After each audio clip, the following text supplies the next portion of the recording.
Uh, Welcome to the Polymer Update Global Petrochemical Conference on Engineering and High Performance Plastics.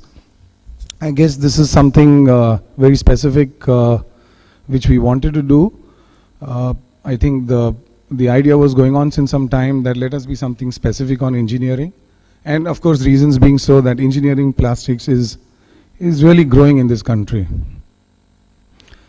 Use of engineering plastics in India has witnessed, this is figures which I have, which are I think pretty, pretty close to what I'm going to say, 18 to 20% last year.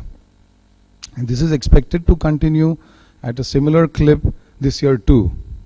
As more OEMs, particularly in the automotive industry, that has given us the amazing growth of engineering plastics, and I guess that will keep continuing ahead.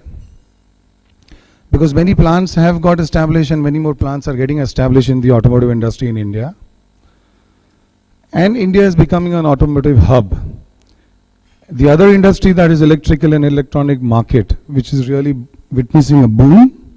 The demand for engineering plastics, I mean, we have numbers which 18 to 20% grew this year, and the growth looks to be similar for a couple of years. The Petrochemical Conference today will explore opportunities opening up for the engineering plastic industry. We have today an outstanding group of speakers, presenters, who will be analyzing the more recent innovations, applications and trends in the engineering plastic industry.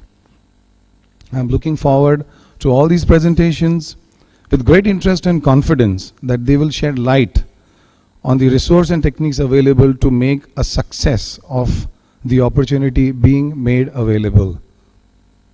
I thank Polymer Update and all our distinguished speakers for their participation and look forward to welcome you all again in Mumbai later this year for our annual Polymer Update Global Petrochemical Conference. Thank you so much, sir. Thank you.